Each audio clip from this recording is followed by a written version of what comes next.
I really don't belong. I can't explain it. When I close my eyes, I see a strange reality. Am I dreaming? Or on the edge of remembering?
You wake up feeling like you really don't belong.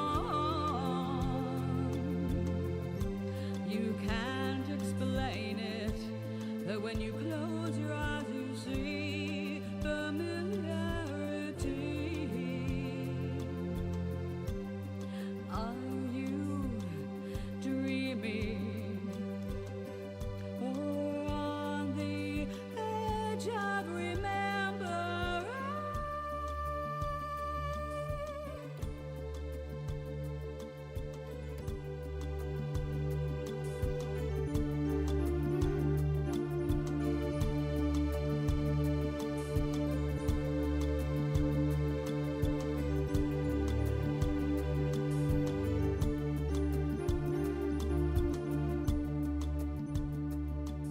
Who will you be tomorrow? And what are you today?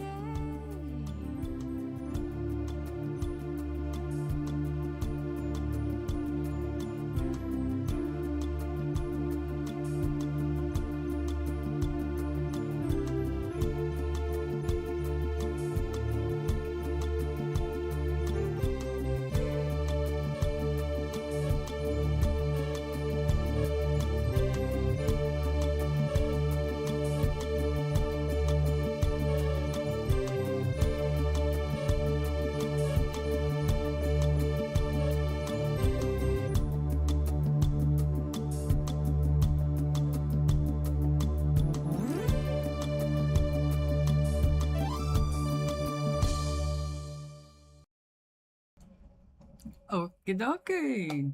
And we are back. So this was a very softly felted sheet that was supposed to get molded around a vase, but it felted in the wrong places too fast, and I ended up,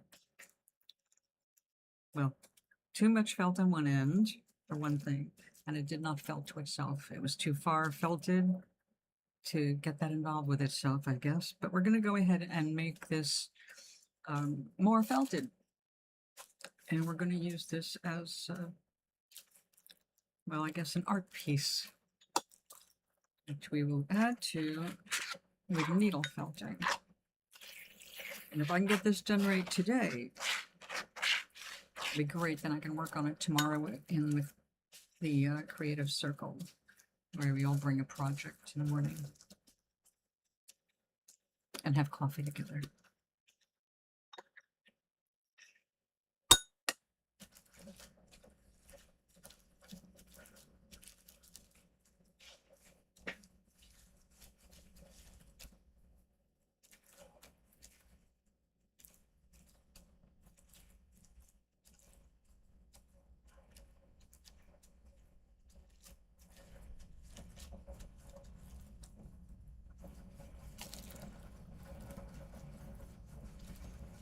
Now this is olive oil soap. It happens to be really nice olive oil soap. Thanks to my friend Sam, who is the single biggest supporter of my art.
I love raw edges in this. I love the whole natural, loose feel of it, but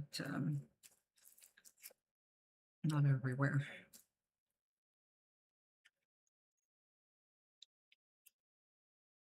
So this bamboo needs to be carefully felted. I did put wool over it to help it connect with the fibers below it, but I wanted that shiny effect. So I used a bit of it, so it's taking a little longer to get it intimate with its fellow weaving.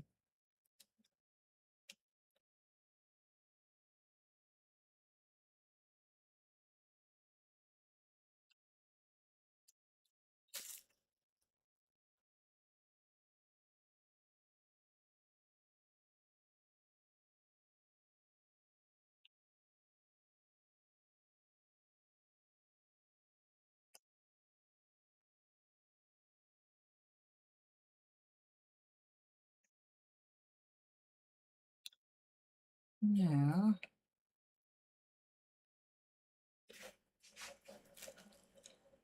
Some of these nice dark woolly fibers took off on their own.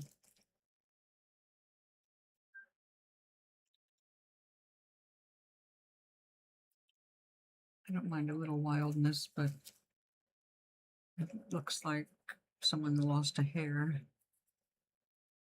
against all this color here.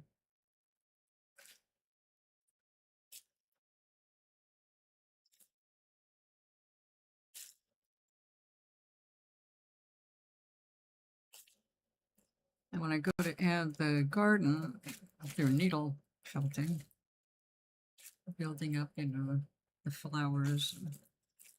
See what else I want to put in there for interest. Maybe a piece of fence or something like in the country. I don't know if I'm up to doing a rock wall, but I did get some gray.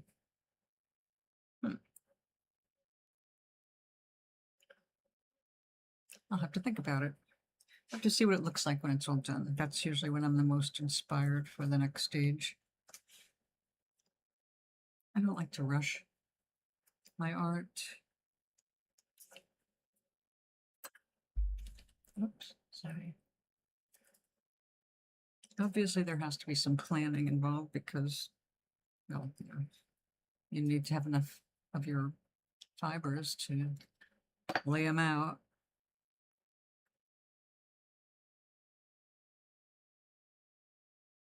My water just came out of the refrigerator and it just sweated a whole lot. Made my soapy hands very slippery.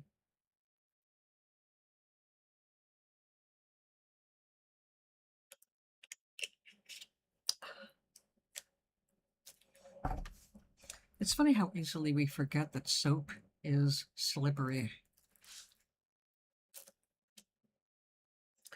Okay, let's get a little of this excess water up.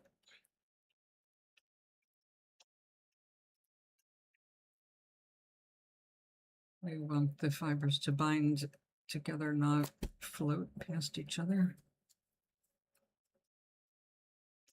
Now this is like, I have a Band-Aid, which I don't want to be rude to show you. It's clear, which I like. It's supposed to be waterproof, which I wanted. And I've got to tell you, the minute it's in water, it just starts falling off your finger. So you may not want to pay extra money for that particular thing.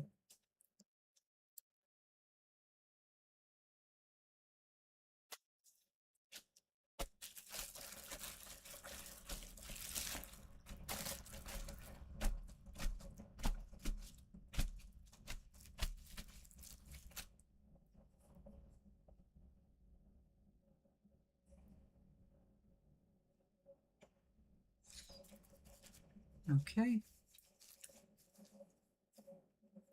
This will have plenty of moisture and soap.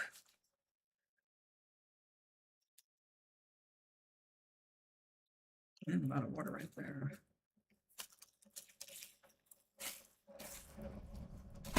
Oop, get the dry one. Now you can see it's already, you know, turning into a piece of fabric.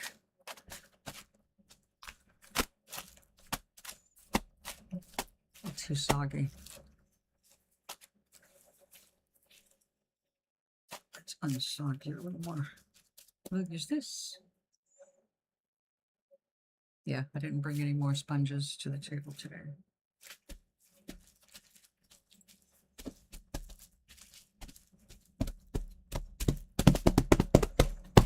He likes being slammed. Because I can't say the word slammed without thinking of Robin Williams in Mrs. Doubtfire. A few light slams.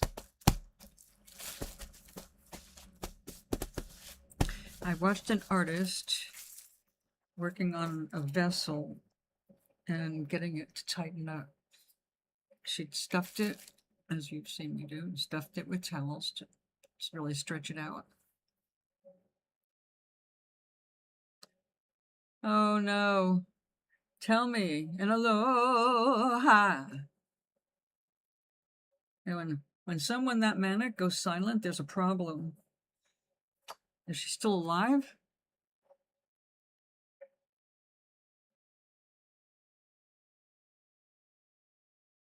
My God, you'd think that's when she would be screaming for somebody.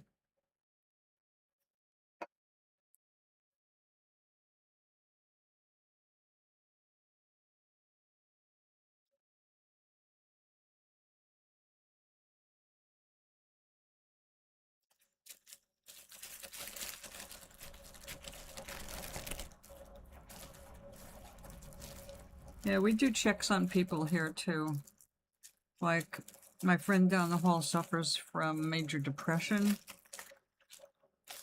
Now, I don't think she'll take herself off the planet, at least not yet.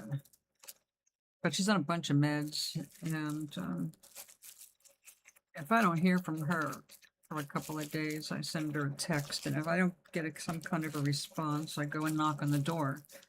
If I don't get a response again, I go to a couple of other people who would see more of her anyway. And if they haven't seen her, that's when I go to the office and say, can you please do a wellness check? Gotta watch out for each other.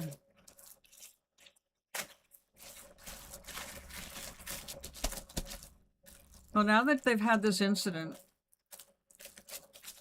I wonder if that's going to force anybody's hand, because management's not going to want to take any kind of responsibility, you know? So they probably want her to either have an aide or relocate to a place where she is monitored 24/7.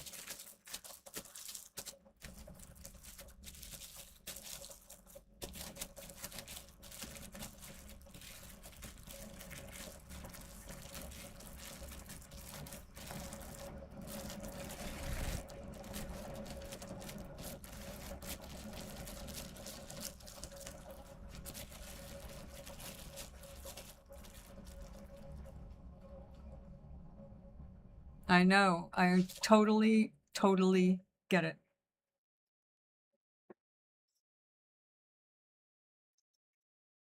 And in your situation, because these people have already kind of tried to make a nuisance of themselves and make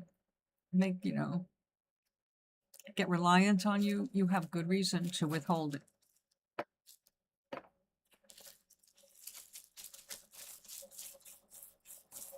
You want to put an H in that wind. Otherwise it looks like you gave her wine. I wined her.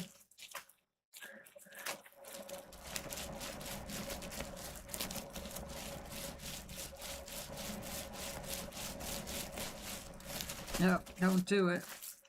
That's why, we should watch out for Mrs. Kravitz and her cat toys.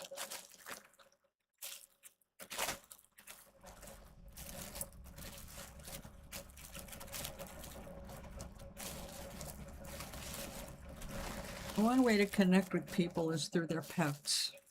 It goes both ways, goes always. People love their pets. If you see someone who loves their pet as you seem to love yours, you have something that you can develop. But I find, I look at how people treat their pets. There are people I've seen the way they treat their pets, I want nothing to do with them. If they're telling me the way they handle their impatience with animals, whether I want to even be in the same environment with them. Because you never know.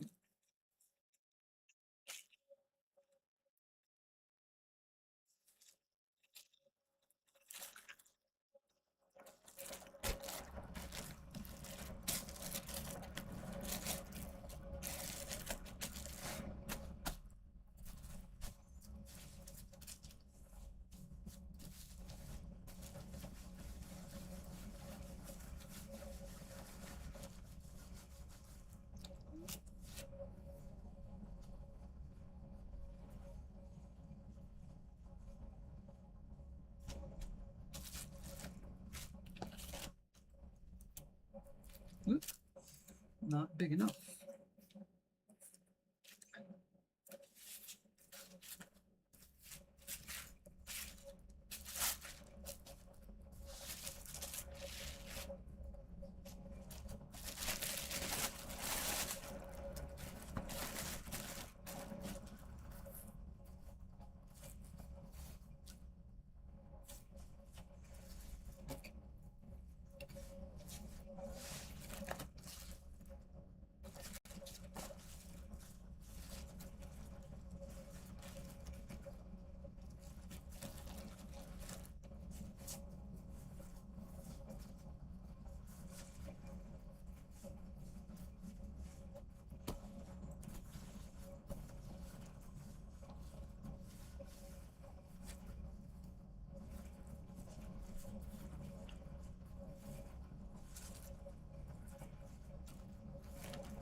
do it again anyway. Okay.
$444. When you see 444, some say you're surrounded by angels. I find that a pleasant thought.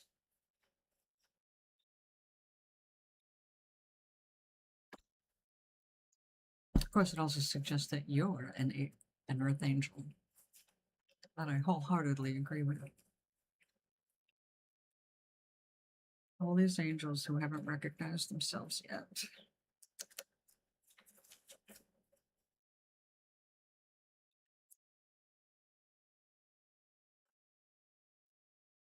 Okay, we are getting some shrinkage now.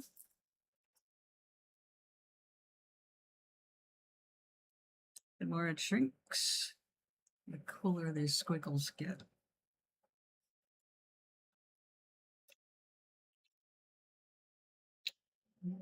Okay. This way again.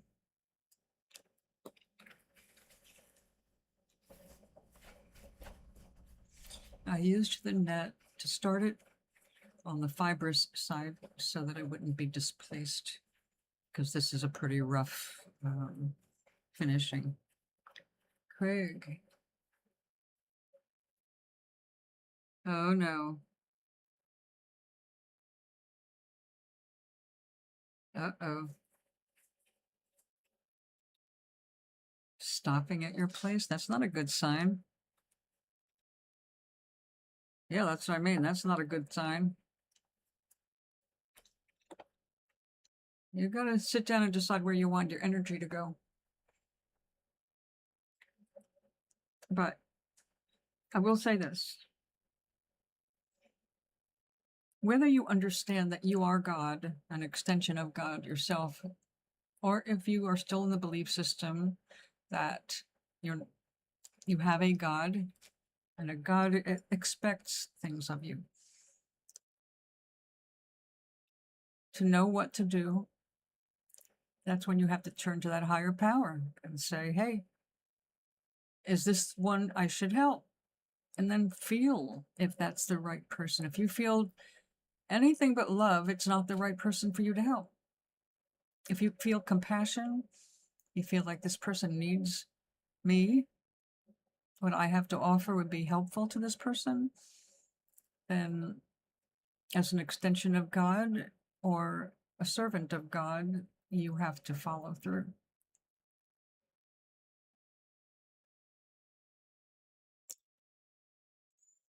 That doesn't obligate you to take care of anybody.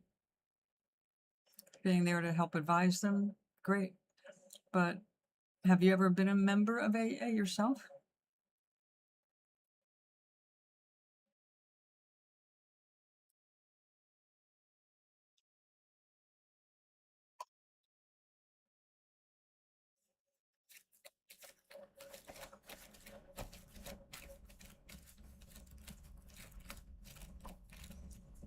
That's what I mean. And on one hand, I get it, Maui, because it's an island. It's a series of islands. And islands are interdependent. You are a very long way from the mainland. I don't think people realize how far away you really are, because when they look at the USA map, there's a little thing down there that looks like it's just south of Baja, you know? I mean, it's like, not that far away. Then you get on a plane in LA and go, oh, it's like the others going to the East Coast. It's 3,000 freaking miles. So you are interdependent, and the more that can be done as a community, the better for everybody. But in this capitalist society, we've not been raised to think that way anymore. Only the natives still think that way, and the haoles, or the white people, or the newcomers, they're still carrying, oh, what can you say, colonizing energy.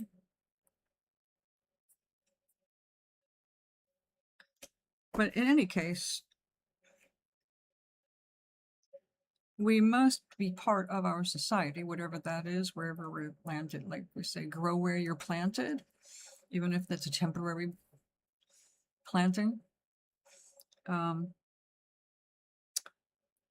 But you have to know when you're ready for that. It took me a while before I wanted to get involved with this community, because I know what that means, just like you know. And I left all that shit behind when I left New York. And I went and followed my real dream, which was to be a country girl.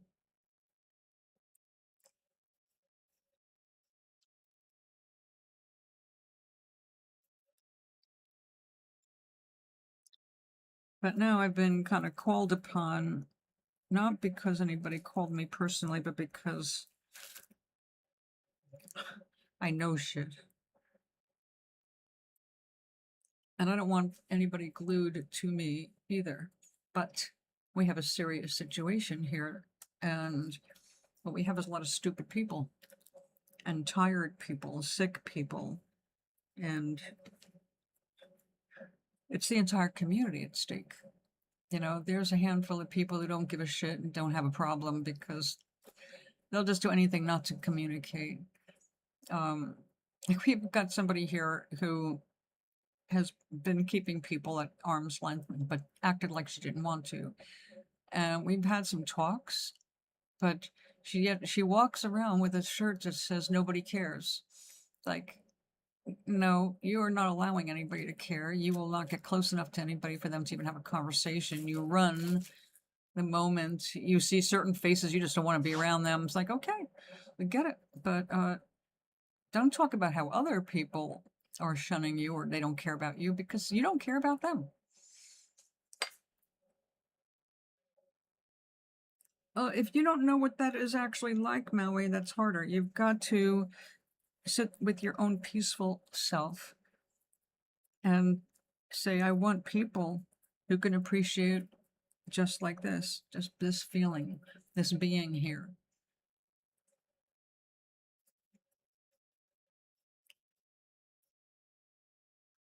Just like I ended up with a husband with depression. When I made my list of what I wanted in my life, I didn't know about depression. Never crossed my mind.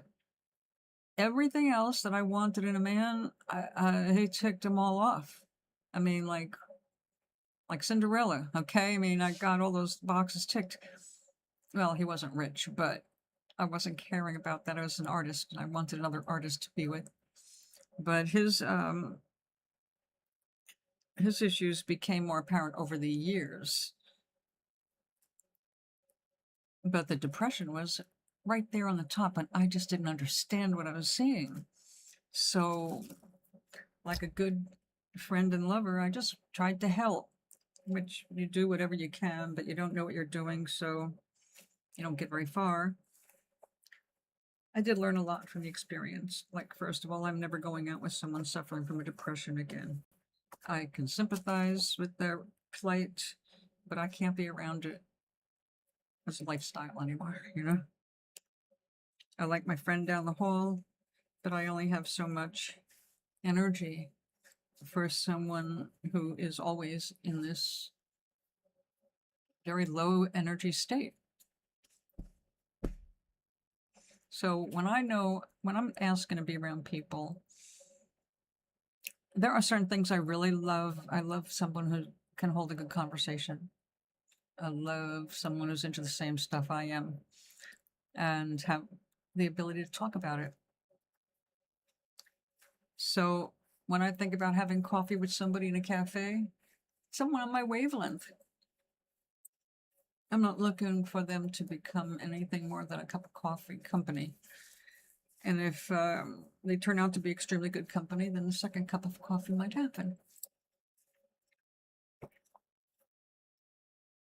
So I just assume when I'm ready, when I say, okay, universe, I'm ready for that cup of coffee with that kind of person, I will find them. I always do. And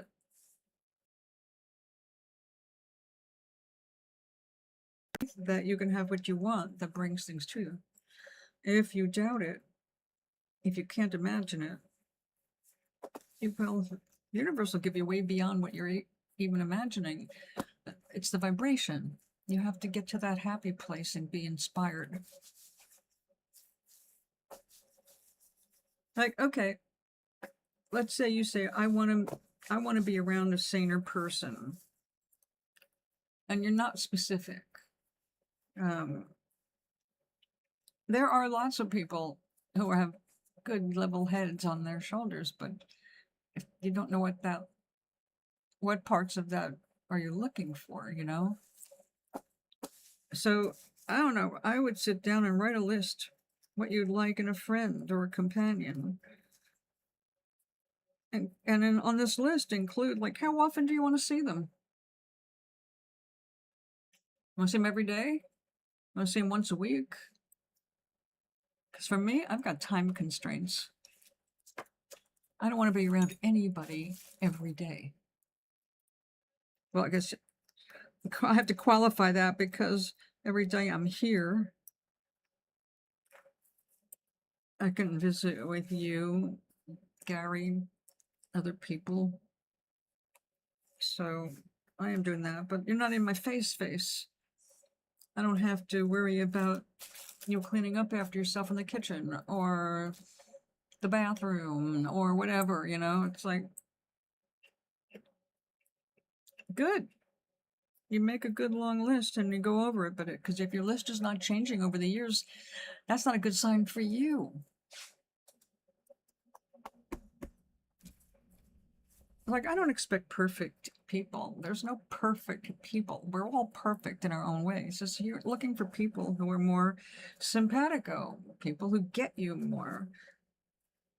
And just like I always have said, all these 18 years, going on 19 now, if you are into photography, the best way to meet someone who's got the same love of photography is to join a photography club.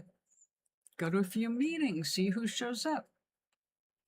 There may be somebody there just like waiting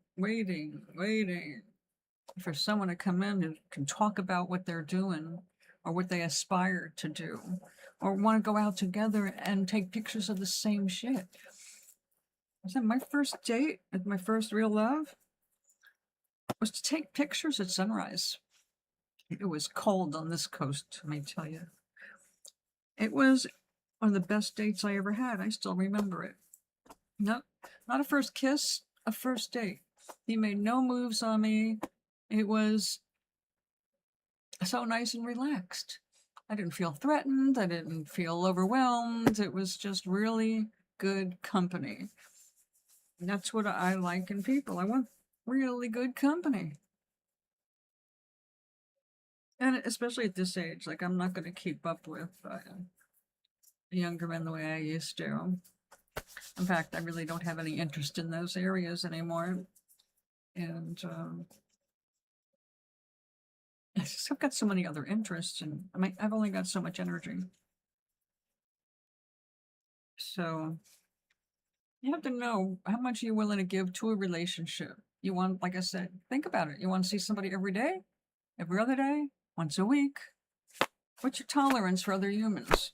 Because as I've gotten older, my tolerance has changed for different kinds of things, different behaviors.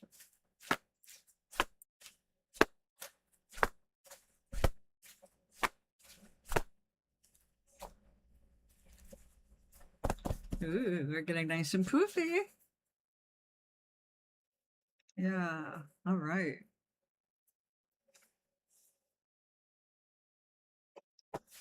Yeah, this white filler from China, that stuff that stinks. Once you wash it, it's fine. But it works really well. It's just gross to work with in a large quantity. Okay, so I think we've got the bases here. It's definitely shrunken quite a bit. Or shrink a little more on the ends. But you can see just from the rolling that this is not hanging way off like it was.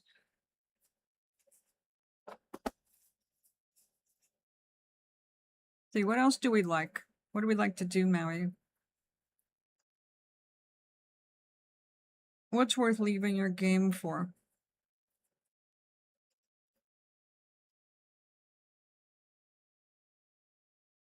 Like every morning I play my games. And at bedtime. I don't have time during the day for games. Not usually. Occasionally when I'm eating, I'll play Scrabble if there's any moves for me to make. That's about it during the day hours. When I didn't have a whole lot to do and I didn't have art supplies, because I was, you know, insecure housing for a while.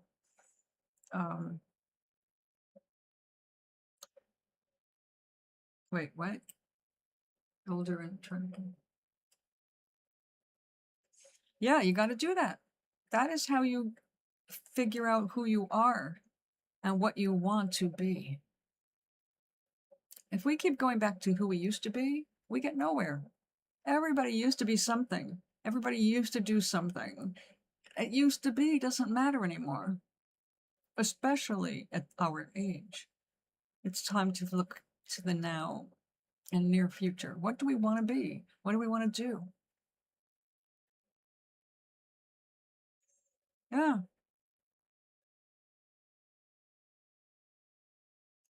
The other people are still going to be there. But I said, I now have guidelines for my energy to seek and find. So I don't want a bunch of needy people around me. When I say needy, like energy vampires. I recognize them fast. I feel them. So I know how to pull away before they, latch on. There have been a few times it's like been uncomfortable because the people would not shut up. Even after you give them like 6 hints to like, will you please wrap up this miserable story you're telling us?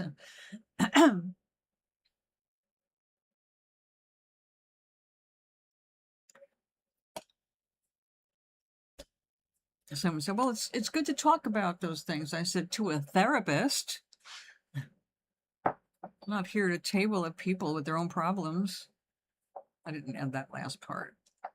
But we were all trying to get away, literally. Like, we've already sat down, had our coffee, had our chats. Like, we're all trying to get away from the table. And sucked right in. It's like,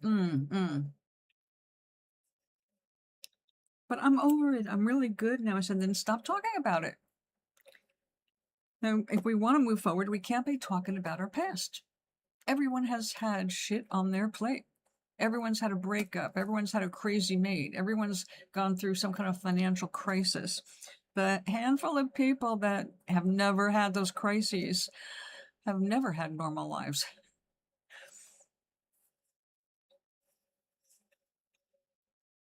So the question now is, what do I want to be? What do I want to do?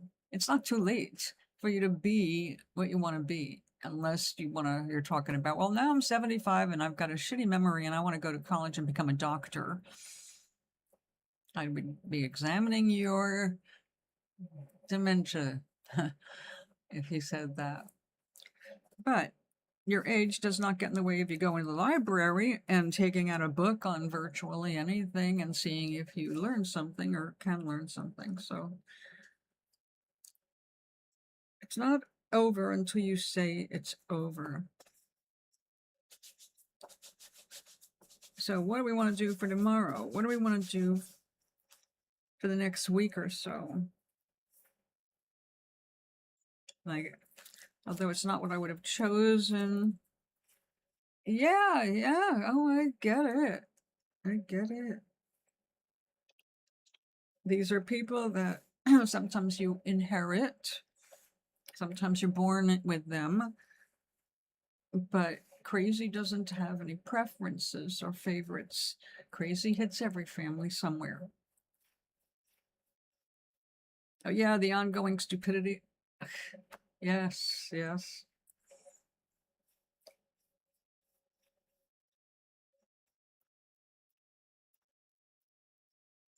I remember 50 years ago now when my father was trying to rally the neighbors very justifiably to form a tenants union because they had a slumlord for a landlord. And I know all about him because of what was going on back then.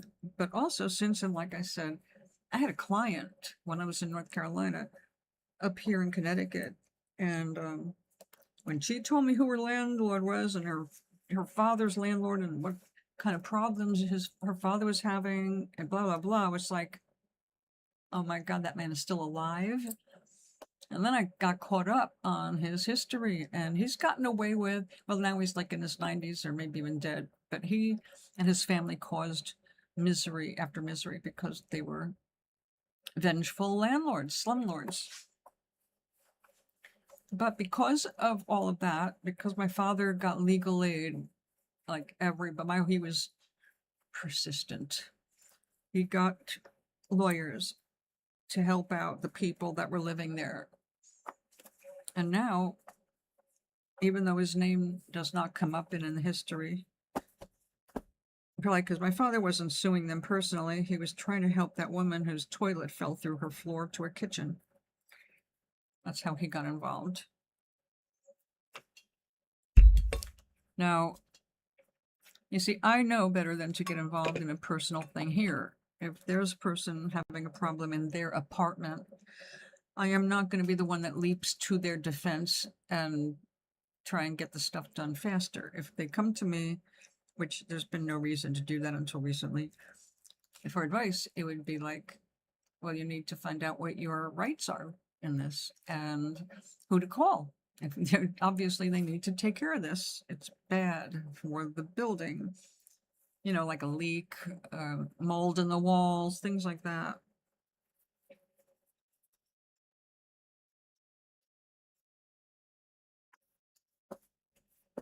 But yeah, real estate people will get away with everything they can. And I'm so grateful for our senators putting forth a bill to help stop a lot of this predatory house purchasing. Like what's happening to your building. Only reason I think that hasn't happened to ours is because this is a flagship building.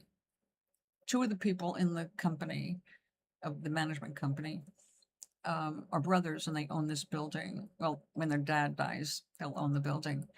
But it's a real corporation with one's a CEO, but the president of the corporation is not a family member.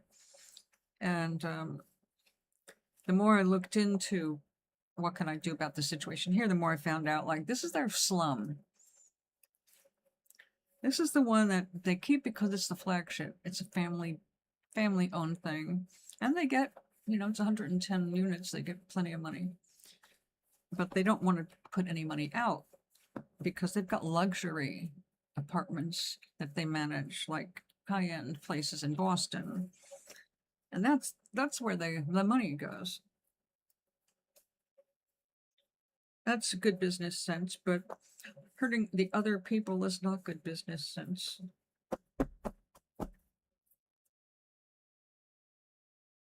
Yeah, you have to watch your back. There are times when everybody gets together like they blackout. Now, yeah, I heard some bad stories, but I was there. And I watched people in my town of Yonkers, New York, helping each other, being out there conducting traffic with flashlights. We saw in our area, the adults come. It was hot as hell. The adults coming out on the front stoops and on the fire escapes, and there were battery-powered radios all the time then, so they had music. It was dark out, so there was a little dancing around, but mostly it was just everybody got real social, and we didn't have any problem with vandalism. And Yonkers is not a small town. Yonkers is a city, and even back then, if people had just gone wild in the streets, there was plenty of glass that could have been broken along Broadway where I was, and nobody did anything like that. It was more like, wow, we don't know what happened, but we have to be ready in case of emergencies, like making sure emergency vehicles get through, things like that. So I was very impressed with Yonkers, New York, anyway.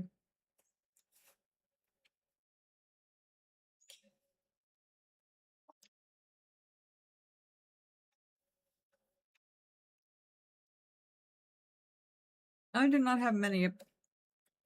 New York. I only had one apartment in New York. I lived in furnished rooms. And I loved furnished rooms because, number one, I was too poor for furniture. I didn't make enough money to pay rent or have a phone, anything like that. But I mean, I was gainfully employed. I worked over 40 hours a week. It's just that there was not a whole lot of pay for that. And I worked like waitress jobs and in areas where you just didn't get much in tips. And you certainly didn't get anything in wages. So back then I made $50 a week and felt lucky because I could also eat on the job. So I saved money in my budget for that.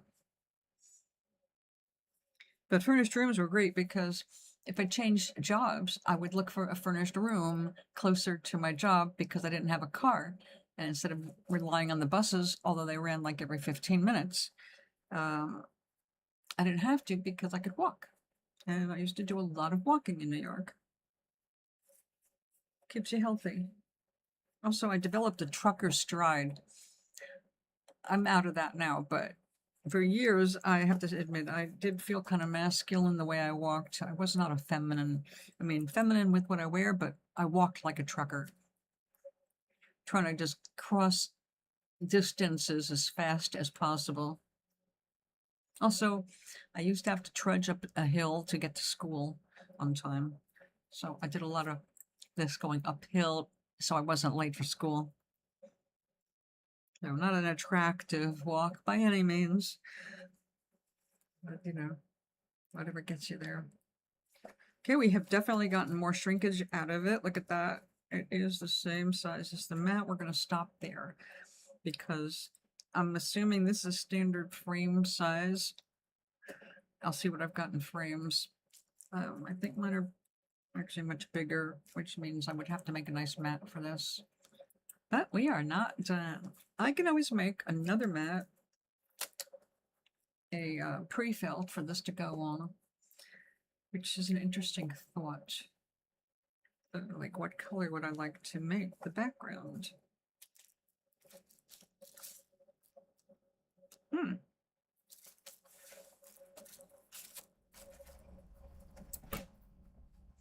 That's kind of an interesting thought. Instead of having a paper, you know, I haven't been able to remember the word for it. You know, when you buy a frame and it's got the cardboard bevel cut, matte, it's a matte. I think after years of selling them, it would not be a word that ever left my brain. Anyway, I can mat it by making another piece of felt larger that this would be tacked down to, and then it would fit in my frame.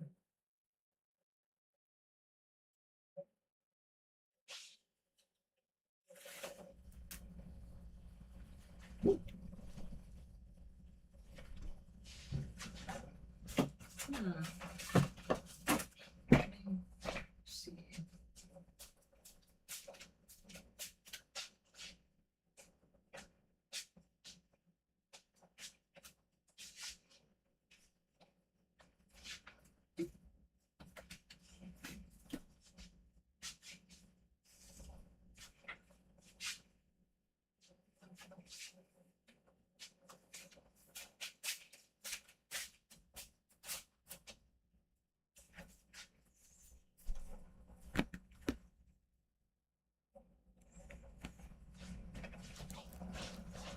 All right, white as a background is definitely too stiff.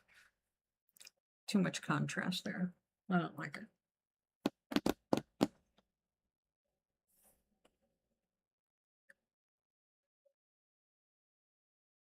I could make one that extends all of this.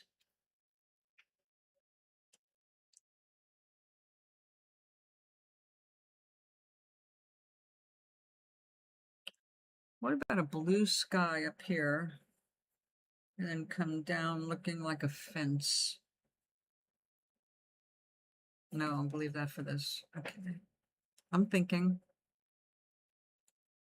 Oh dear. Well, he's at the age where he probably has a good appetite anyway, but when cats and dogs get bored, they eat. So a fat cat or a fat dog is a sign that they're either getting overindulged by love or they've been bored and they're eating too much. Gary! How's Mr. Gary today? Welcome back. Are you back? Or are you still visiting your mom?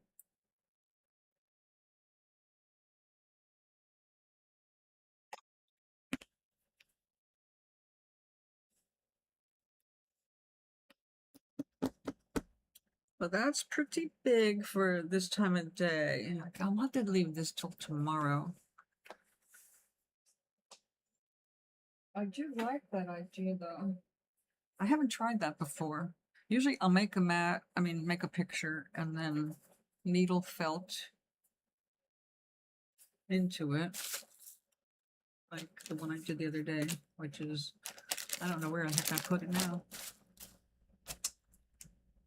Oh well.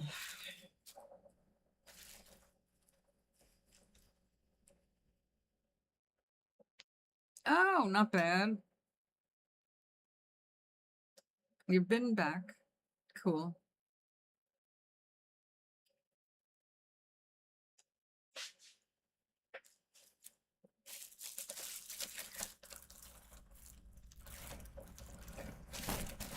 Okay, this needs to get washed. It's fully felted now. I'm just looking at how big a piece I need to lay out a frame for this that goes into that frame. So it looks like it's going to have to be at least as big as this entire sheet. We'll do that tomorrow. I just have to decide the colors. Oh, I'm sorry to hear that, dear. You have a heat wave going on down there too, don't you?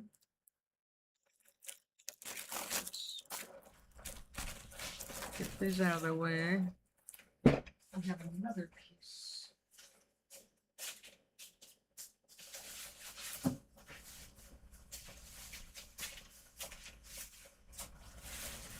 This is what it's going to take. A larger background because it's going to shrink about 40%.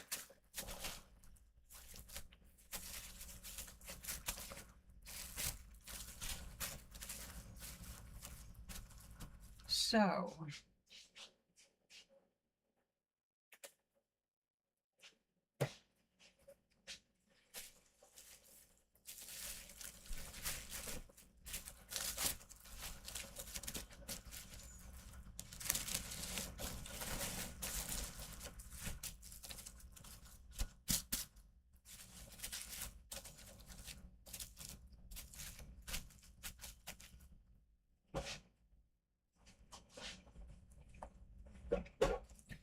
wait a second, let me catch up with you.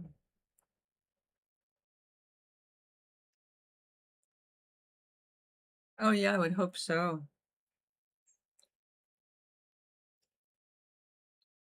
Cray cray here too? Oh, heat. Cray cray. Oh no. We are actually, well, it's 83 right now with some rain coming in supposedly. It looks like it's gonna be more like in the morning before sunrise. I don't mind. I like having tea in my bed while I can watch the rain. And tomorrow is going to be a busy morning. Actually, might be busy all day. I have to make phone calls on behalf of the people here. What else am I saying?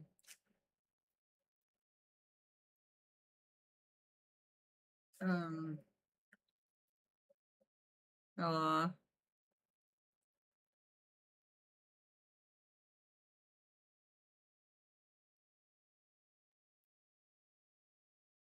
it was okay. She tried to mother you. Well, it's nice that she has those feelings for you, Gary.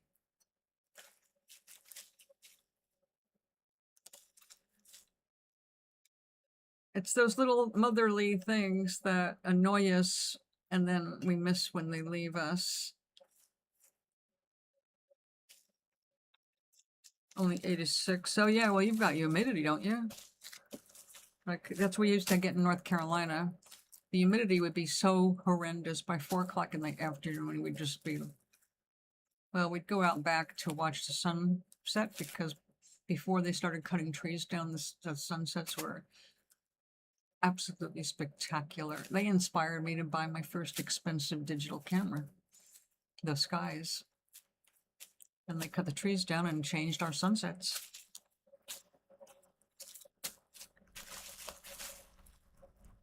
Yeah, none of us are. We're only here on this timeline for a little while. And then we go, okay, trying to trade in for another model. Another set of circumstances. Believe me, we get tired of it.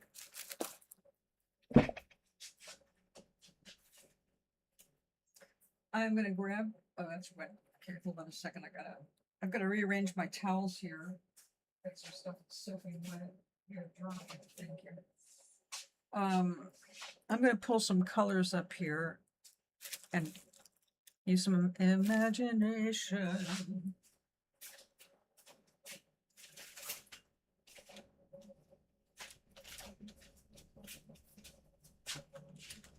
I have all these musical blues.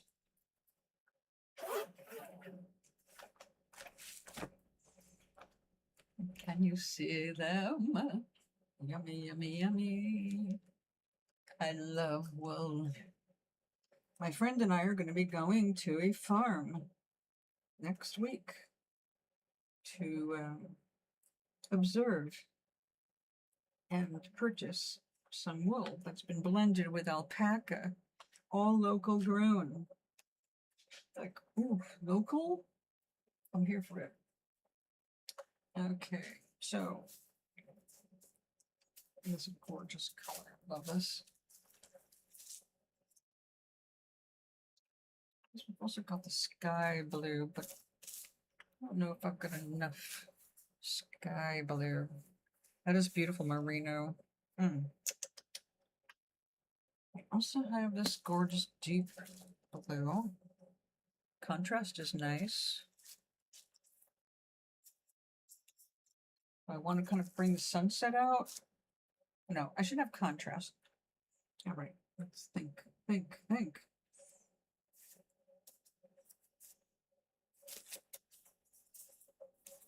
We do the whole thing in blue. I don't have any blue in there at all. Maybe that's what I'll do. We'll do blue, the whole thing.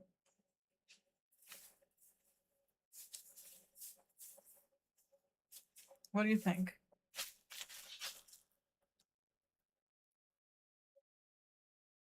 Oh, she needs a new hip? That sucks. Will her insurance cover it? Or are they going to wait for her to fall and break it?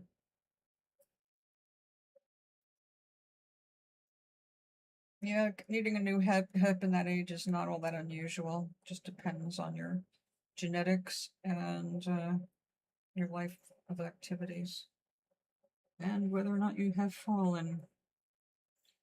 I have osteoporosis, so falling is not an option. Oh, I know it's not the same blue. I'm gonna have to put a Band-Aid on that. It's starting to annoy me.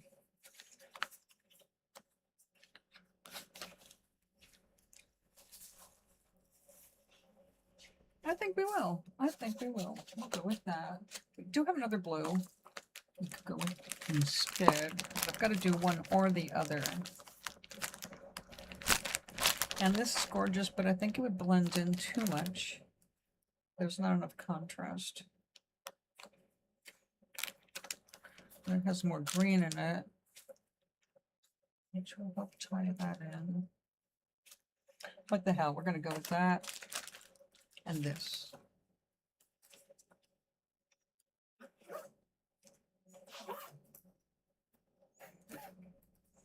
Now, this particular wool is called Corriedale. It's more coarse than the refined merino. This is all the colors on the top here are fine merino, and what's on the bottom is more like a Corriedale. I've actually had much less pain. I'm so happy for you, honey. That's what we want to hear. Feeling better.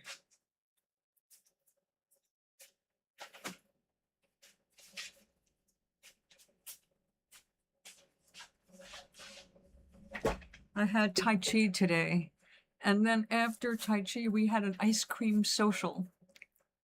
One woman here paid for it all. A bunch of tubs of ice cream and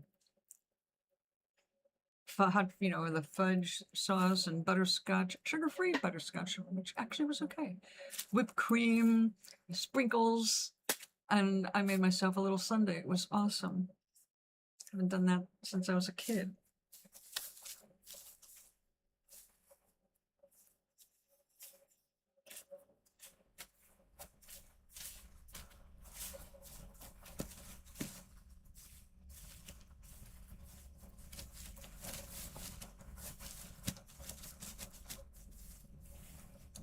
Well,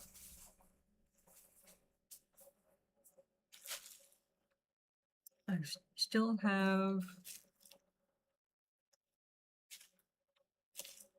ringing in your ears.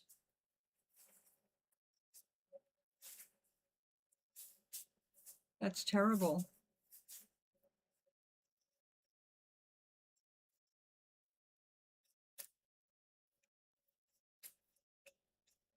You have it wherever you are? Is it worse in some places than others?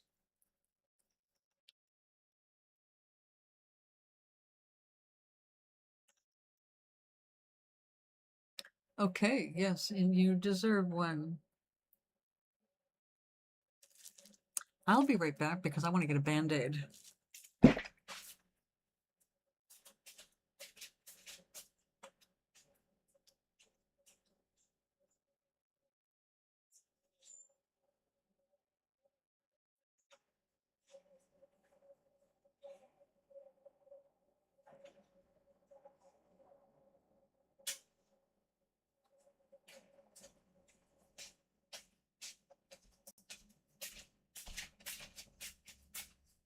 So I grew some sprouts. I was experimenting to see what would work, excuse me, what would work best in my new sprouters. Well, I looked it up, and I do have all of the stuff that does well, but that's none of it is what I tried. I tried the stuff that was more difficult, and two of them failed. One of them I just let keep going, and that was the mung beans. Now, the mung beans, you usually see them, they're very white. You don't want them when when their leaves are coming out, or they're just coming out.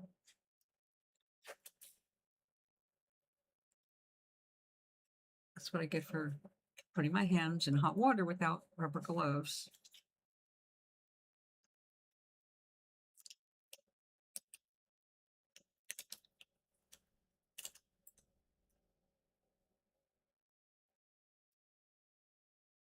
Where was I?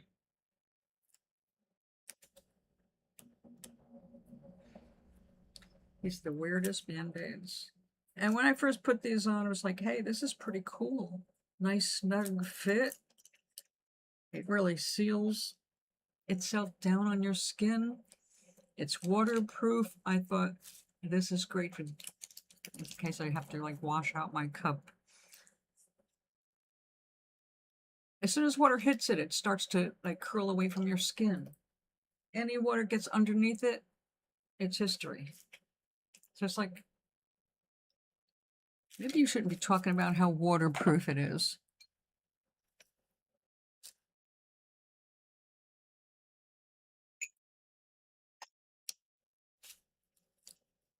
Calgon, take me away. Yeah, you know, I used to use Calgon.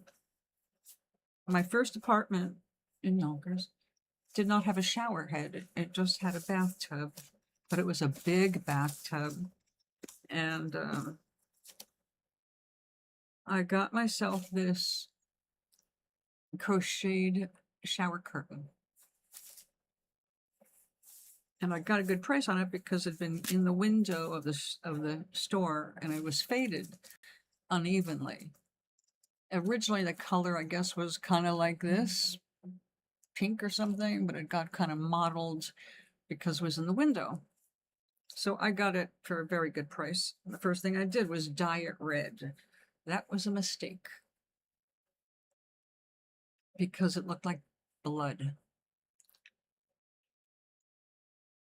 Well, I used to take candlelight baths, and I would read and get stoned in the bathtub. So I would be there soaking for a while. And that's when Calgon was really promoting their Calgon Take Me Away stuff. So I had every fragrance that they made. I was ready to bathe for the rest of my life. And a strange thing happened. I got a lady sickness, you know, a lady sickness. And the doctor asked me a few questions, and it turned out, well, I got myself a great infection because I was soaking in my bath water. Because for women, that's very dangerous because the bacteria on the outside of your skin, as you know, your skin sheds, goes up where it has a perfect environment to bloom. And that's not a good thing because the stuff on your outside is not supposed to be on your inside. So that was the end of my Calgon right then and there. And I also learned what I did not understand until then, that if you're going to soak in a bathtub, you need to shower and scrub first. Literally, you need to do that exfoliating thing and rinse it all away, and then fill up the tub for a soak. Which I did learn, and I did that a few times, but no more Calgon length. It was fun with bubbles, though. Okay, this did felt very nicely in the end. So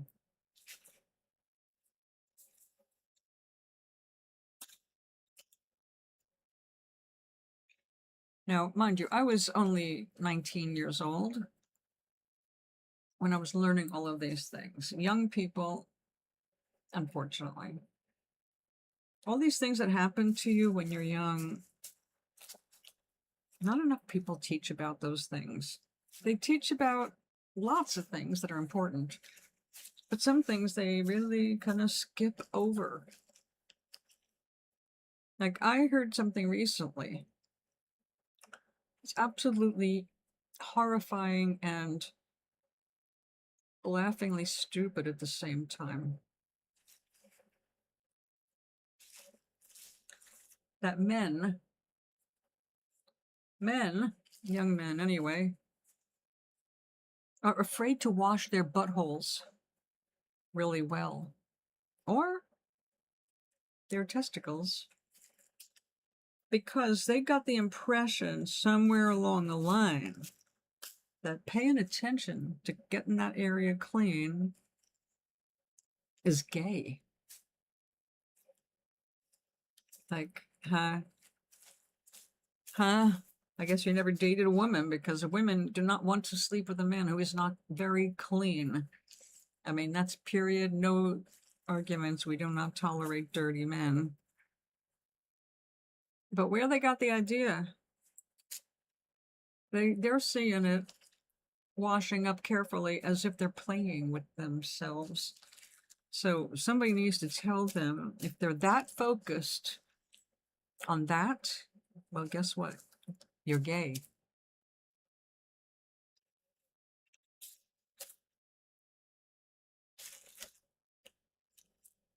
I don't want anybody to think I'm gay because I wash my butt real well. But we were talking about stupidity before.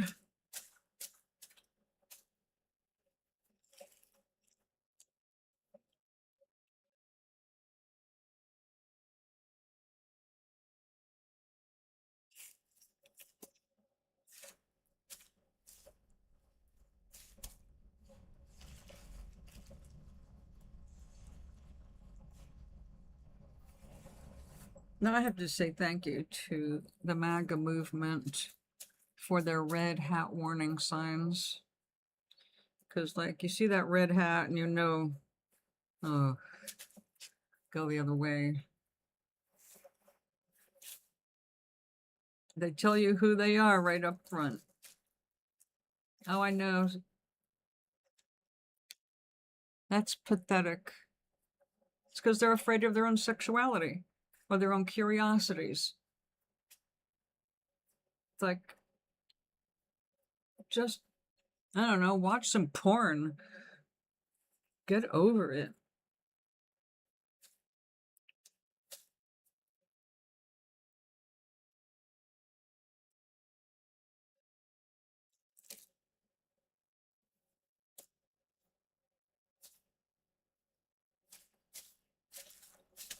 You know, in some cultures and in some ages, it was manly to have sex with another man.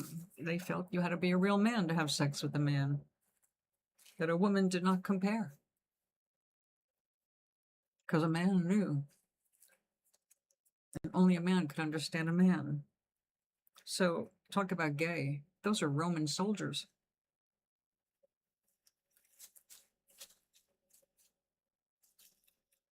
Yeah.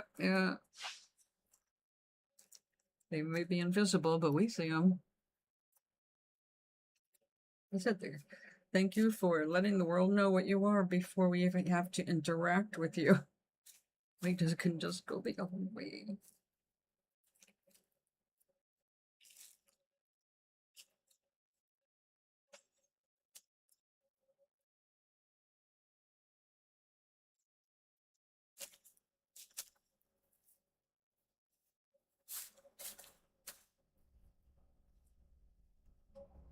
And of course, now we've got the merchandising of our 250th year, the year that democracy was severely injured by traitors.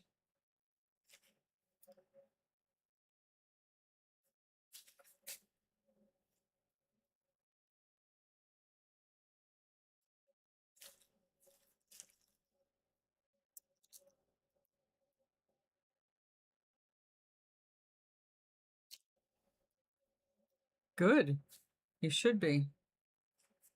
That's healthy. And let's face it, in hot weather, it's disgusting if you don't. Sticky, gross, smelly, and you can't stand yourself, right? I can't if when I'm all sweaty. It's like I know what humans smell like. We are not pleasant.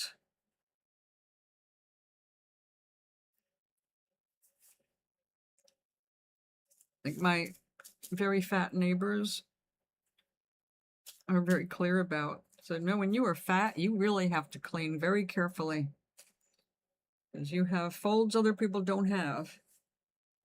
And I will attest to the fact that these women are able to hang out with us and they don't stink. So, you know,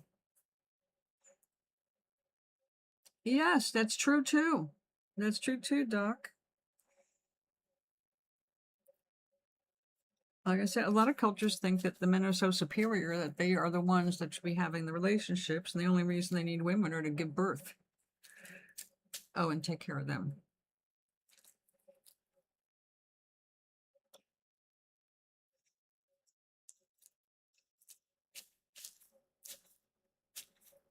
We have to get over all of our hangups. So really, honestly, you look at our history, the most hung up people in history, most incapable of facing their own sexuality, have long been white people.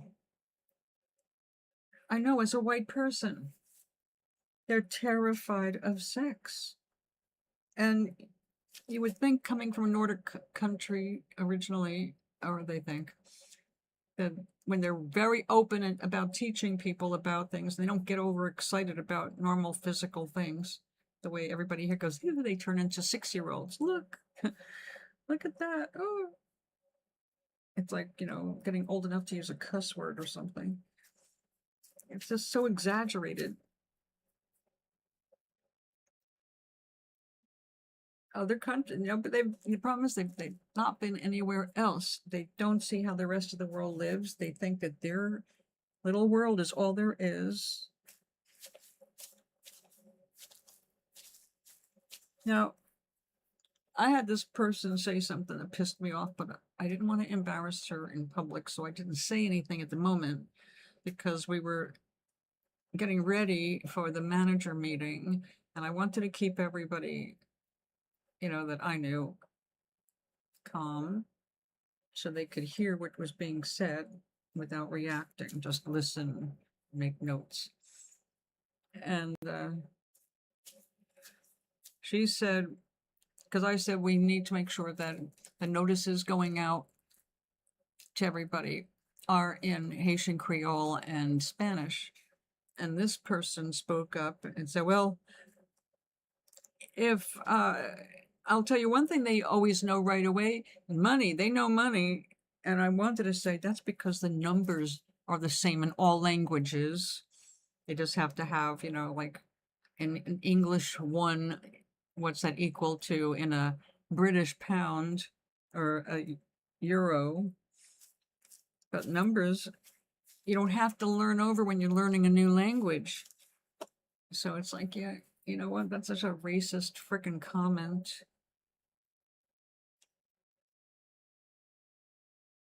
Ah. Well, it's really funny because when my Harvey called, we were talking about the book he's reading right now, Yamamoto. He doesn't read fiction. Everything is like real life stuff, or he's got no interest in it. And Yamamoto was, the guy who called the bombing of Pearl Harbor, which you probably know because you're in Hawaii. But what he was talking about was it was kind of like a biography, but it also included letters between him and his geisha. So I looked up about geishas, and of course, what they used to be seen as is not the same as it is now. It's an art form. It's an entertaining, a hostess thing. And they have groups, but back then, the higher, wealthier people in power, military officials, they had enough money where they could get close to just one particular one, and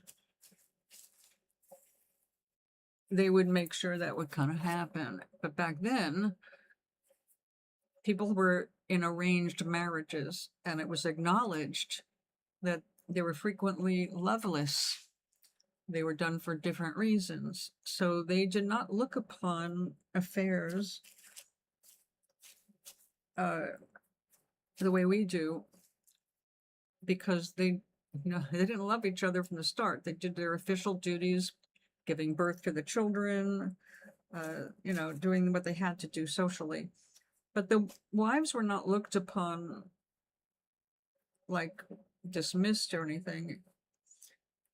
They did not get into the ways like, well, my husband always cared about her, and I knew about the relationship, of course. It was not a secret, it's an open secret. But they did not feel humiliated, because being unfaithful in those kinds of marriages, you weren't. You were faithful to the person you actually fell in love with, but could not be married to. So Yamamoto had a wife and kids, but his true love was a geisha, and they exchanged letters that were quite interesting from what I understand. So much so that after Yamamoto was killed in war, she put a book together of all their letters.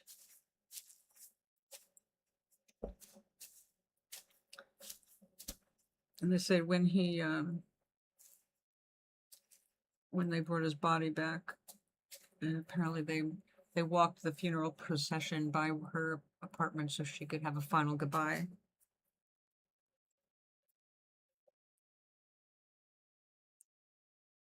Yeah, it was very interesting.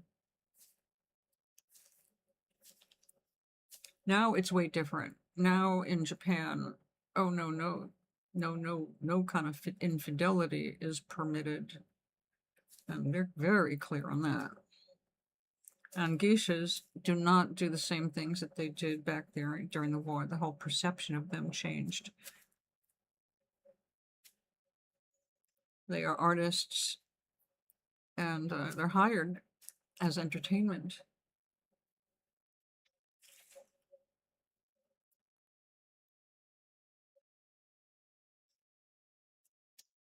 So very interesting. Well, my stepfather is an interesting man when he'll talk to you.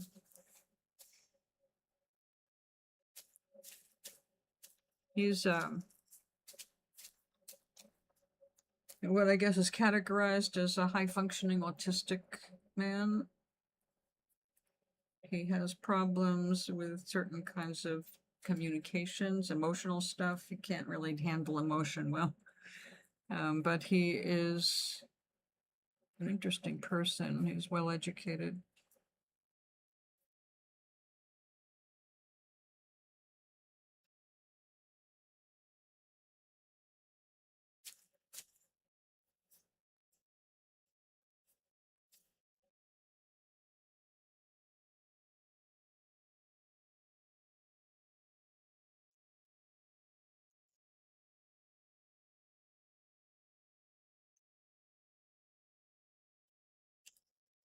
My first husband, he's married to a Japanese woman. And I know, having been a married woman, no married woman wants to see her husband talking to someone he has slept with in a prior relationship. Tommy and I were married for, well, legally 9 years, but practically really 7. And we started divorce in 7 years, at the 7-year mark, but then called it off for a while and then went through with it in the 9th year.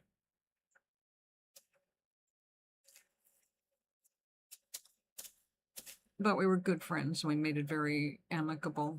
Well, he texts me occasionally and on Facebook, And I hope that he's not having a problem with his wife. It's not a flirtatious thing. There's no way under any circumstances would we ever get back together. It's nothing like that. It's just an old friend, and I care about him in an abstract way. I'm not going to go rushing out to California to check on him, But he let me know that they're running some tests on him, and they're looking, I guess, for a cause for anemia. It's like, hey, buddy, what's going on? So I haven't heard back yet. And I'm hoping it's nothing serious. Just, you start to get older, you start to assume things, which is a danger. Because just because you're aging does not mean you have to suffer what is normally or often related to old age. Like I went to the doctor and he told me I'm suffering from OLD. It's like, don't be a smart ass.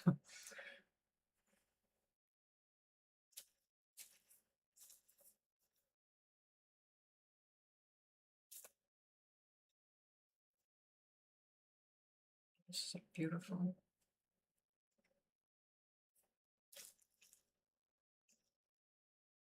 I hear you. That's what I was saying earlier before you got here. It's like I'm really, at this point in my life, I really love my alone time, and I don't have enough hours and energy in a day to do everything I like to do or want to do. So when I think about going out with somebody, it comes down to how much time do I want to give them? How much time do I really want to make for another person to get to know them, to arrange to be together, even for a cup of coffee.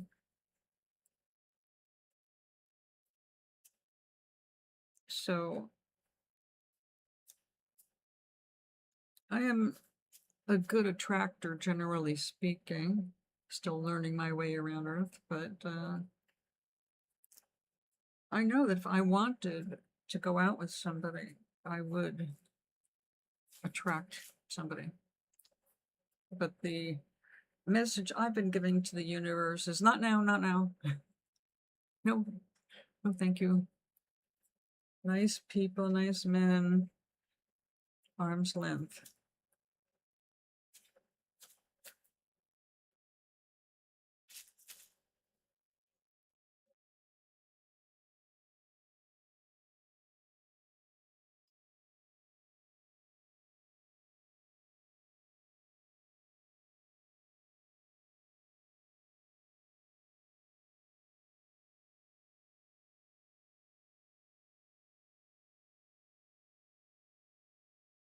Oh, Maui, are you still here?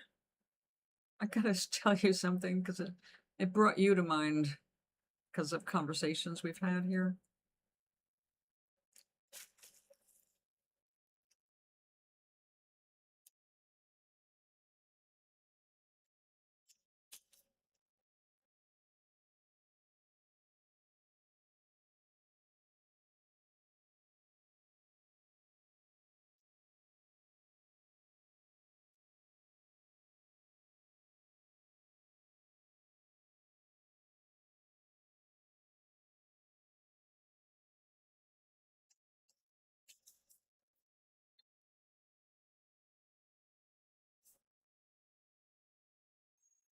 Now, this Corriedale is so much fluffier than the Merino.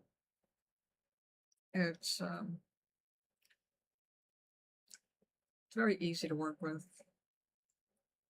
Merino has a very long staple, length of fiber, and that's more difficult to separate at first, but it's so fine, it just melts together beautifully. Super soft when it's done. Yep.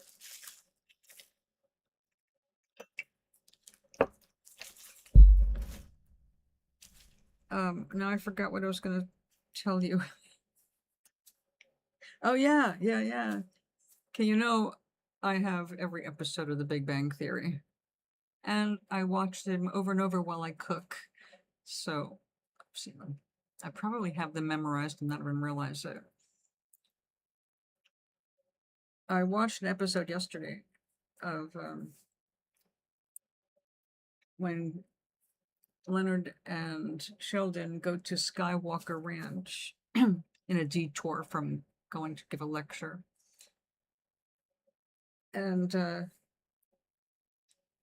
security guard, of course, meets them at the gate and won't let them in. And I'm looking at this guy because he's playing a cop. I love to look and see the actors, who they are, what they've been in, even if I have never seen anything. It's like, this guy, he looks like he could be a real cop. I wonder what roles he's played. And because he's got the very patient, but at the same time, no, not taking one single iota of bullshit kind of look to him. So I see him, he's standing next to the car, telling them guys in the car, I'm sorry, guys, I can give you some hats and t-shirts, but I can't let you in. And he looks like a really big guy. And when I went to look at his bio, he was 5'5". He looked like he was towering over the car because of they were sitting in the car, but standing next to the car, the guy looked like a giant. So I thought, isn't it funny? The perspective, it really matters. Now, standing next to Sheldon in another scene, that was different because Sheldon is like 6 foot something, I think. The difference in height was obvious. But the guy had such a presence. When you think back at him, you would never think, oh yeah, that guy's short. No, that wouldn't even cross your head. It's like, oh, that guy looks like a big dude.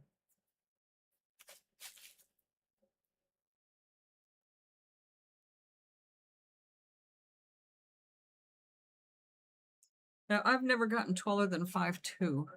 I'm 5'1" now. And I'm obviously a short person. And it's not a big deal when you're a girl. Most men want to date somebody who's shorter than them because of their ego issues. So being short was never a problem for me. Although I wanted to be taller for the clothes. The thing was that when I would perform, I performed on little stages, and when I say little stages, I mean like this much off the floor, 6 inches or whatever, and some really big ones where people came up to my toes. So it was interesting to have people meet me on the street and recognize me and say things like, wow, you seem so tall when you're on stage. Just like, I didn't realize you were so short. Like, it's presence, man. Best part of the day. I just laid down. Oh, did he? Oh, you. Okay, I'm talking to Tubi. Yeah, it was the human height thing. It's really funny how people think they're on stage, and even if they're not actually taller than you, even when you're on the stage, they're not taller than you. But when you have confidence in your performance, and I was confident most of the time. I mean, not at very first, but I built up confidence. You don't think about it really that much.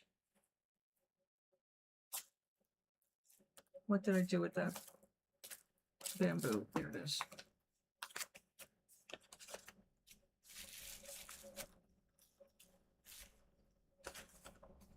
But yeah, people think of you not in the reality that you are experiencing. They have a whole different mental idea about who you are, even what you look like in their memory. And it's amazing to see how different those ideas are from the reality. That's kind of funny. that you are who you think you are.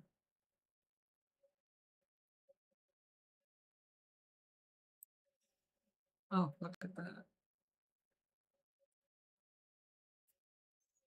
Yeah, we're gonna put a bunch of this down before we put the wool over it.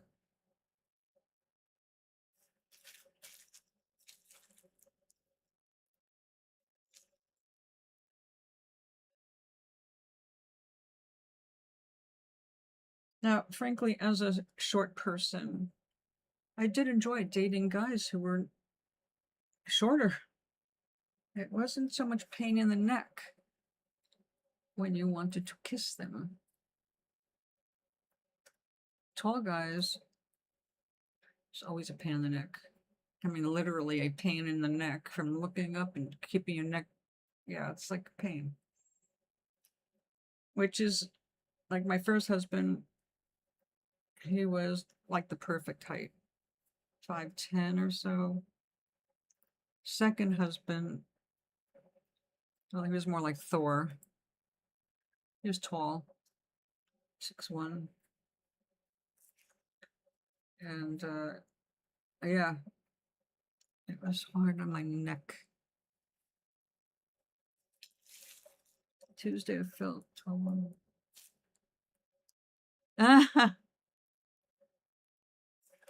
Isn't that funny? What was your attitude? What was the difference?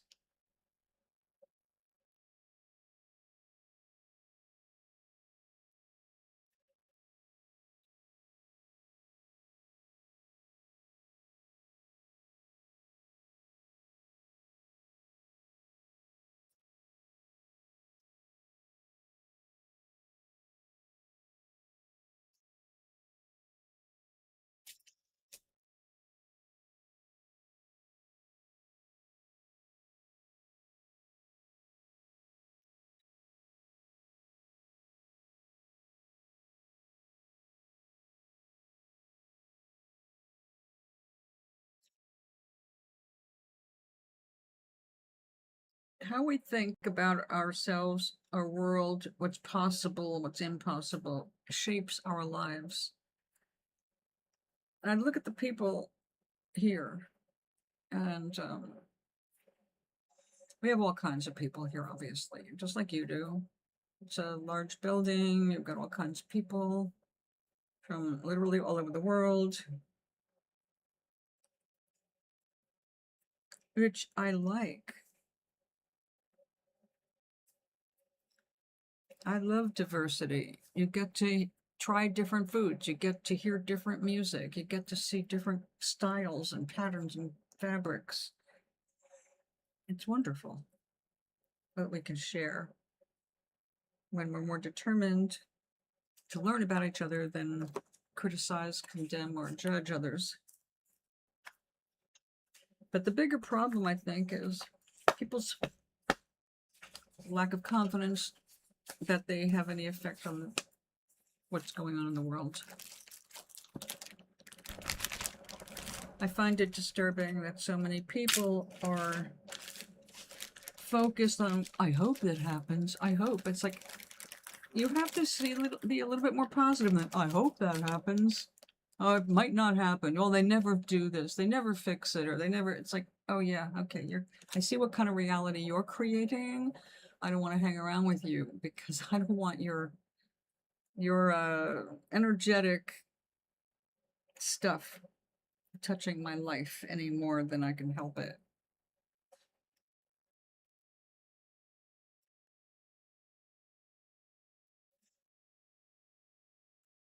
Those people that think like that, they're always the first ones to get sick, seriously sick. They get better. They overcome it because they got the gumption. But then they go right back into that negative thinking. And I hope. It's like, stop hoping. You've got reason to be hopeful, but that's not going to pan out if you keep thinking about, I hope it does, I hope it does. It's like, one person, I said, well, do you or do you not believe in God? Not that that's prerequisite. You manifest everything no matter what your beliefs are. So if you happen to believe in God, then you should be saying to yourself, well, if I believe in God and I believe God watches over me, then you should be happy. You should be happy. You should be confident. And if you're not, how strong is your belief? Seriously. Well, I believe when I get what I want, but I don't believe when it's delayed, or I don't like what I see. It's like you believe or you don't. And believing means believing before you see it.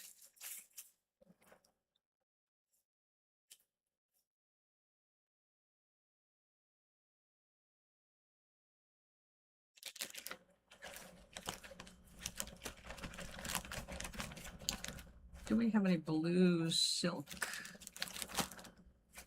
Yes. Yes, we do.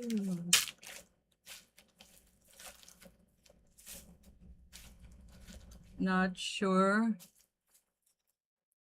What do you mean, not sure, only felt it? Well, your legs didn't actually get shorter. But if you felt your energy going that way, I would be asking myself, what was I thinking about at the time? What were you in the process of attracting? Were you feeling tired or frustrated or concerned? Always go back to, what was I feeling? Not to relive it, but if you don't get it, you're just going to repeat it. Now, I have heard of that happening, but usually when people are on acid, when they get small, as they used to say. Oh, I want you more pure.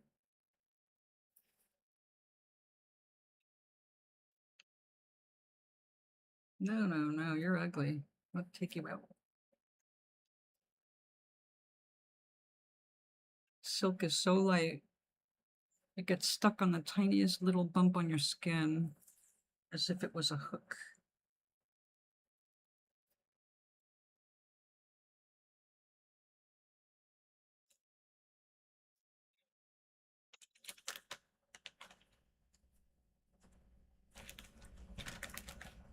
Well, I noticed when I'm in the right rhythm, the right beat, my feet have wings. I can walk down the hall without having to slow down as much as sometimes I feel forced to, because it just happens. So like the elderly fashion dance, that music makes me move. It's like an automatic, my body is moving. Oops, and I'll have to pick that up.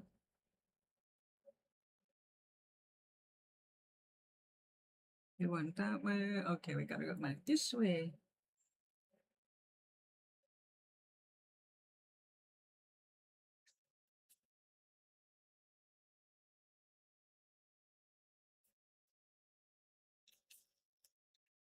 Oh, did she? What was her gambit this time? Does she want to talk about the person across the hall?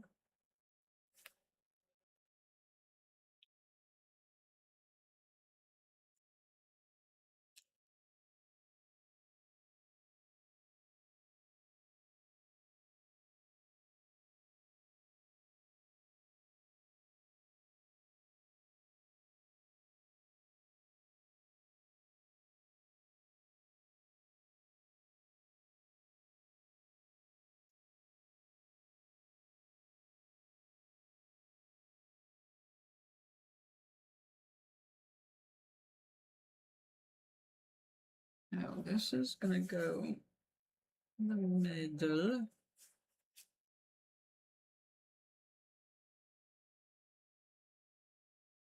I need some wool to tack all this stuff down here. So that's what we're doing right now.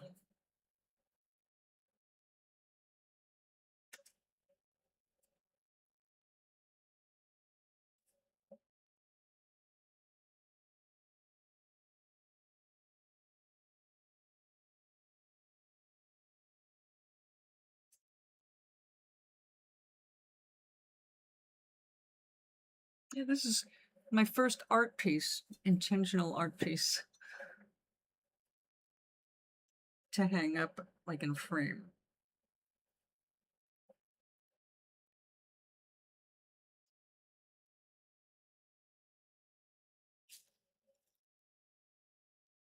The snail lady? Who is the snail lady?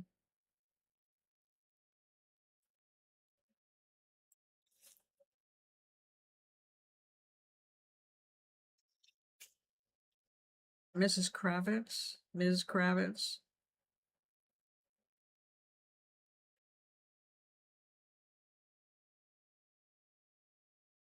Did she bring a cat toy?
Okay.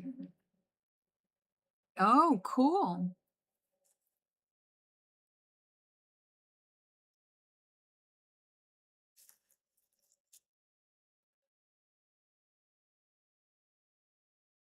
The tree looks like a guy.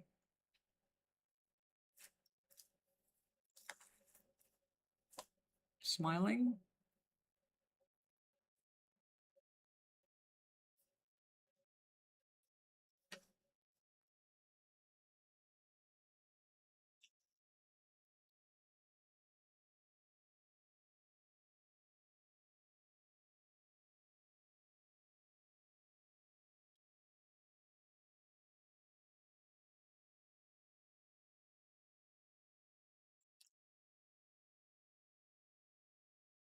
Oh,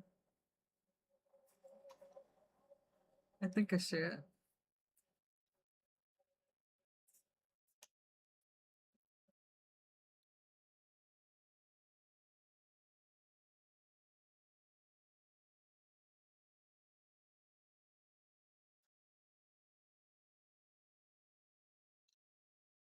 Trying to use as little as possible to hold all this stuff down because it's got to work its way up through this. And it will, unless I put it too thick.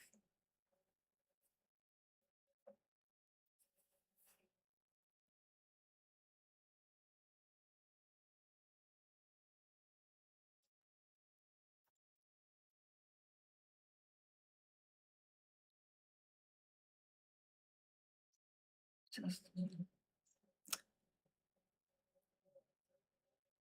cool. See, that's the fun thing about art, isn't it? What people see differently.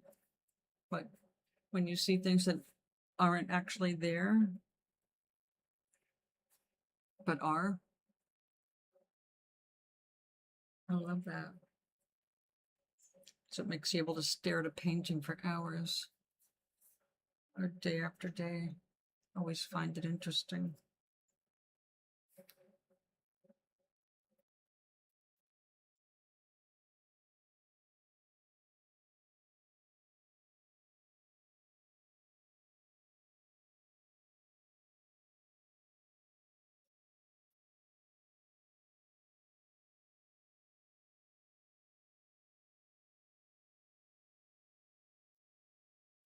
Almost there.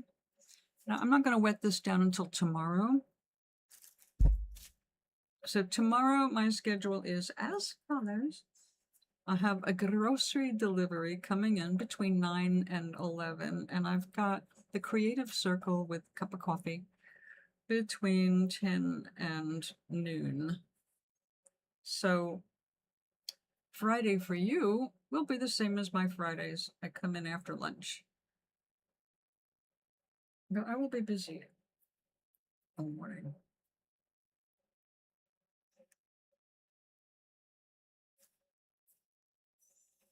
I think we've got it. It looks like everything is covered. Not too thickly.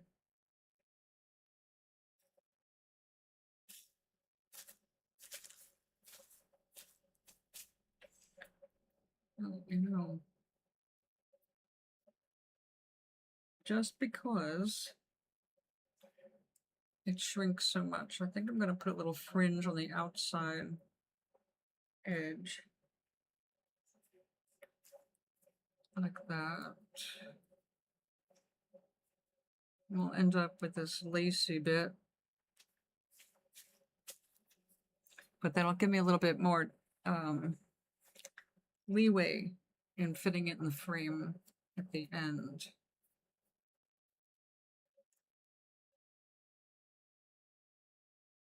Now this is why larger projects, I am going to have to get used to doing them downstairs on the community tables, because those tables are big and this is not. And my friend who's going to take us to the farm, she wants to do a project for her sister. And she was ready to do some wet felting this Saturday. And I said, we got to go to the farm first and get some wool. Then we can schedule the felting.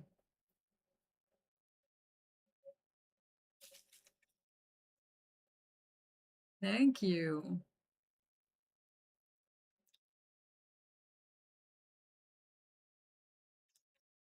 Oh, I'm so sorry, Gary. Is that nice? I mean, are you glad you have more hours? Or is this just too much for you?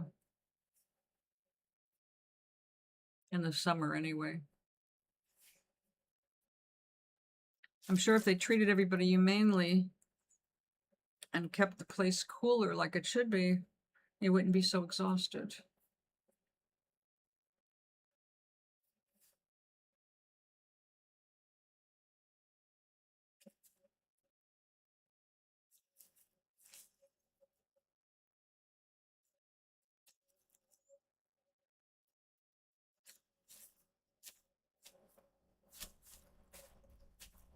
All right, now I'm going to have a problem because I need to do the top and the bottom as well. And I see a weak spot right there.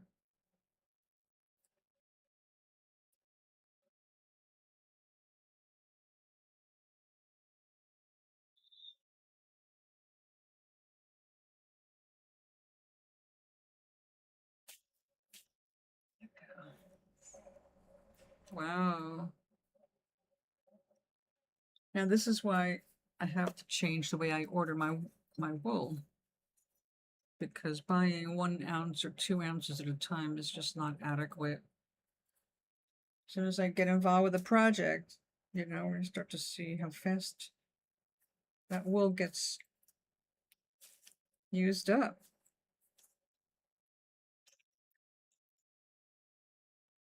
I won't be off for 7 days. I understand, Gary, I understand, but it sounds like the manager needs to do better in the scheduling. It seems like scheduling at your place is often kind of weird. And yeah, having a paying job is obviously absolutely crucial, especially if you need right now to save up whatever you can.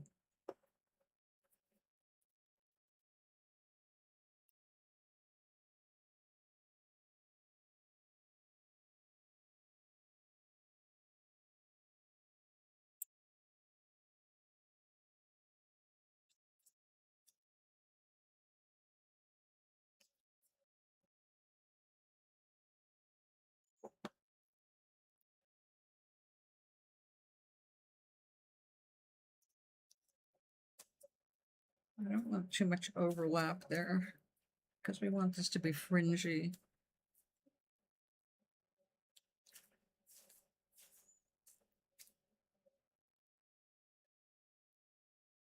Oops. Same general direction. There you go. Get these corners. Catty corner. All right, now I've got the top to do with. We're almost there. Tomorrow when I get back, we'll wet this down, felt it, and we'll have a new background for this piece. I really like how that came out. I love all those colors.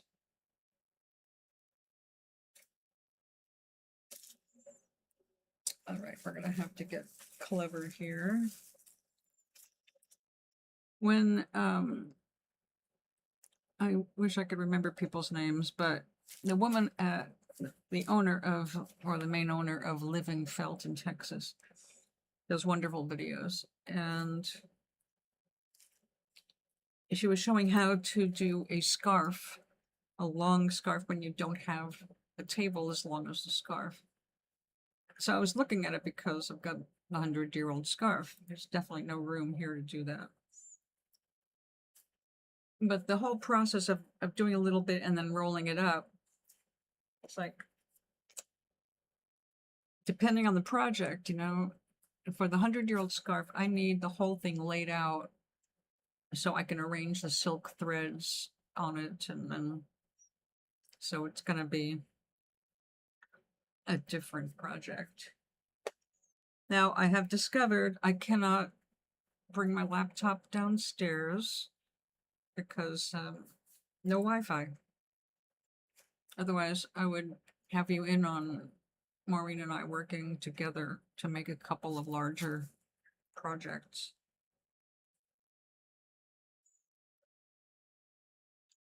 Okay, I think this will be enough to finish this off here. And then it will be time for me to go and address dinner. Address it, mail it, eat it. Spread it out a little more. All right, let me stand up and take a look.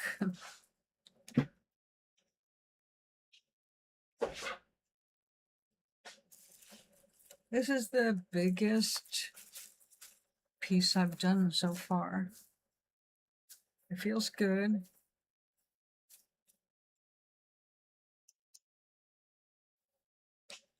Looks like it's a little too thick there. Move out more to the edge. Okay, so this can shrink a bit.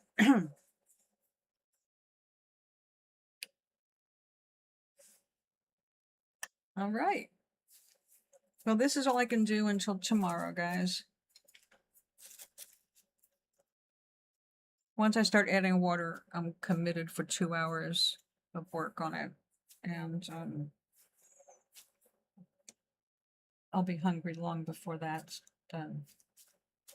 So, thank you for hanging out with me. Hope you have a lovely evening, a good night's sleep. I shall be back. And you don't get off until 4 o'clock this coming week, Gary? 7 to 4? Okay. You'll be able to find me here. Not for the earlier sessions, but once I get going, you know, I'm committed to the project. And once I start felting it, I have to finish it for the most part. So tomorrow. And yeah, have a peaceful night, my friends. Let me, I have to respond to the chat.